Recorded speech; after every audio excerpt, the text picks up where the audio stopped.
it comes to passive real estate and one of the secrets that many people don't tell you.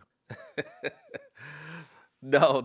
Well, welcome guys to my channel. I just wanted to do that intro. I don't know why, but welcome to my channel. My name is Orlando, and we're gonna talk about some real estate and some of the secrets of real estates that most people really don't tell you about. But let me just kind of just do a backstory on this. When I first got into real estate, one of the biggest things that when I was trying to buy from sellers, they would ask me this weird question: if I'm going to get a property management team, was I really going to get someone else run the property for me? And the first couple of times when I was buying properties, I would say, yeah, of course, because that was really my intention. Then I started to see sellers kind of contract when I say that I'm going to use a property management team. So I learned to say, no, I'm going to run it myself. And when I started saying that, I started to see the sellers opening up and trying to tell me about how property management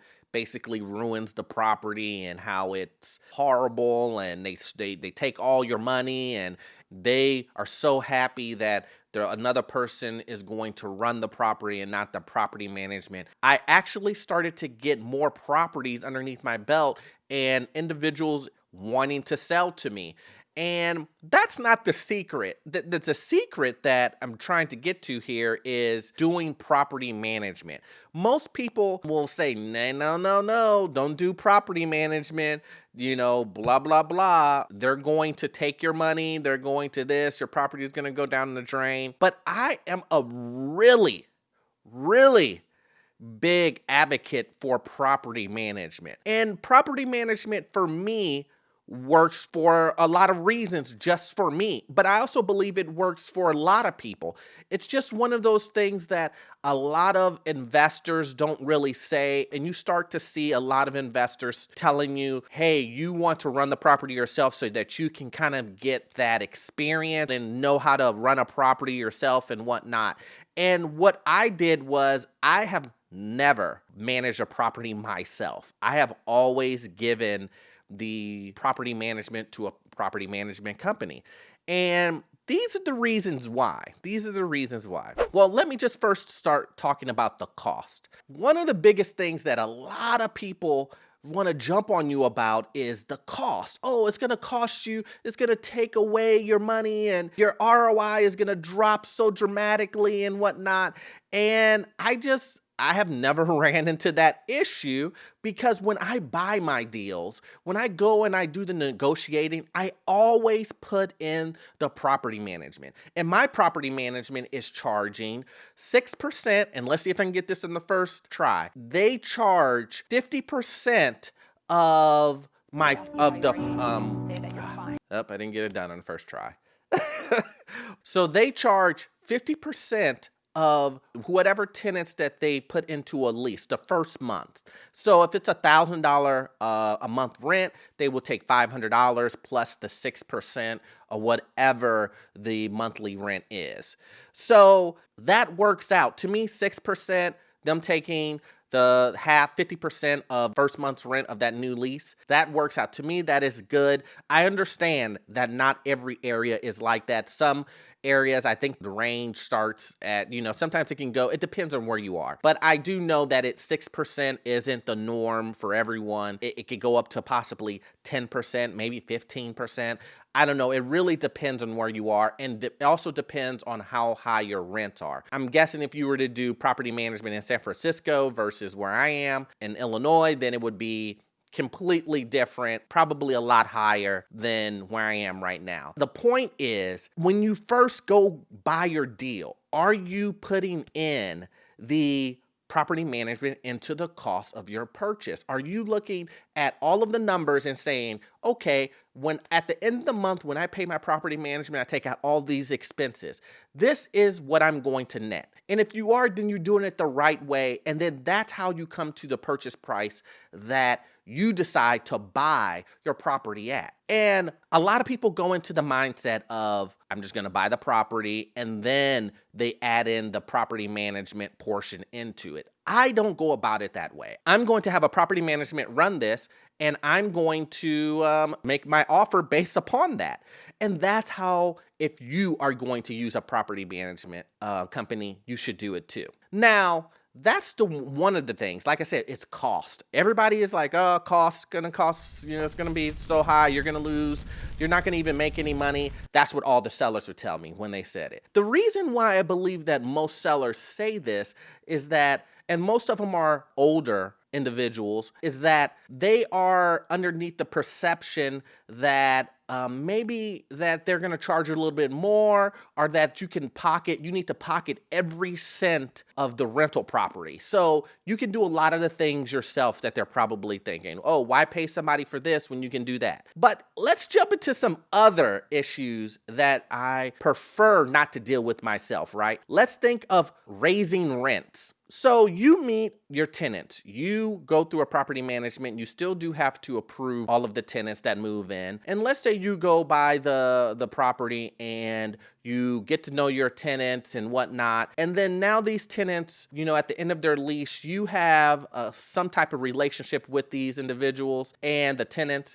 And now all of the suddenly you want to raise the rent. And now when you see that individual that they're going to ask you about, why did you raise the rent on me? I can't afford that. I can't this. I can't that. Most people feel uncomfortable in that position. I do not want to have someone come to me and tell me, hey, Orlando, this is my situation. You shouldn't raise the rent on me because of my situation. If you raise the rent on me for this situation, I won't stay here anymore, and this and that and the other. I don't like to be put in this position because I have to treat my investment as a business. It is best for me to have some distance in between me and the tenant, and that allows me to make the best decisions for my business possible without really any biases or any, I don't want to say emotion, because I do still care for my tenants. I don't want to put them in a bad situation, but I don't want to be influenced by what's going on in their life and things of that nature as far as it affects my business, which is my investing. So that's another issue that a lot of people don't really tell you when it comes to property management. Okay, so this next one, I'm just gonna go down the list here, and this is all just goes into one topic, one reason why my main reason. It's just by far my main reason why I just don't want to manage properties on my own, right? So when it comes to collecting rent, when it comes to managing your tenant, when it comes to tenant rights, when it comes to evictions, when it comes to maintenance, managing vendors, right? I just named off 5 or 6 things right there. It's all about maximizing my time. The profitability of my time. My time is extremely important to me. I run my own business. I have multiple properties. I got time with my family. I got time to do things that I enjoy by myself. I just cannot maintain and deal with tenants giving me a call, asking me about this is breaking or that is breaking, someone calling me about a payment issue, a vendor giving me a call about payment issues, advertising of the property itself. Like, if you really, really, really, really, really think about it, guys, if you're doing all of that, is your real estate really passive? Is it really passive? If you're doing all of that, and you have multiple properties, is your real estate really passive? You're working another full-time job. And I understand some people may say, well, maybe it's not passive, Orlando, in the first beginning, but it's probably passive after you get a tenant in there. I would say to you, well, in my world, I have not seen where tenants stop calling after you first sign them up for the first month, or you get them into their lease. They call nonstop. I'm not going to say nonstop, but they call occasionally, and it may feel like it's nonstop because it's not the same tenant. It's multiple tenants calling you, especially if you have multiple units, calling you about different things. This is the water and this, the garbage disposal this, the toilet this, the floor this, lawn care, and then you're dealing with all these vendors and all the advertising just to get someone in it, doing background checks and all. To me, I don't have time for that. I don't have time to do all of that. And my time is best used elsewhere. My time is best used to go find other properties that I want to buy, to do the legwork to get the property, to purchase the property at the right price that includes my property management. And that's what most people don't tell you. Most people don't tell you, okay, hey, when you go find a property, go ahead and find a property. Make sure you have all of your costs in there, including your property management in there, and then decide if that's the property that you want to purchase. But most people don't tell you that property management is the way to go. Most people will tell you, don't do property management. First, I suggest you run the property yourself and then get it underneath your belt and then go from there. But let me tell you something.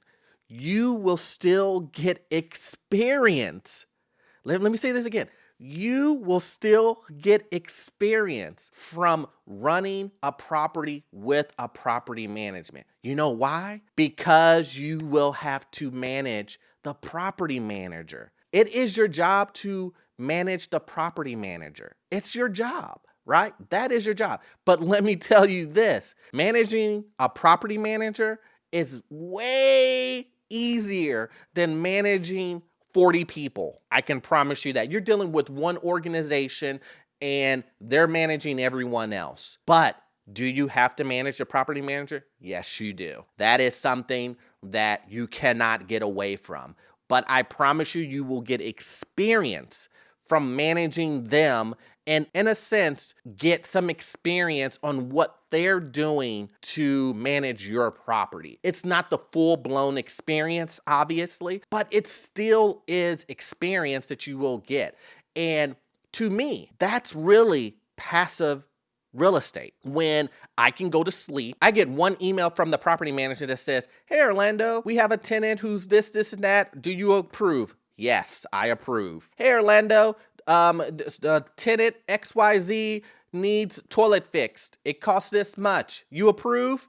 I approve. That's passive to me. I can run my business. I can go look for other properties. I can do multiple things throughout my day rather than spending 8 hours a day trying to fix a toilet or deal with a payment issue or speaking to vendors or marketing my property. That's the difference, guys. So that is the secret. That is the secret. I know passive income is one of those things where everybody wants it and everybody, I want to make money in my sleep.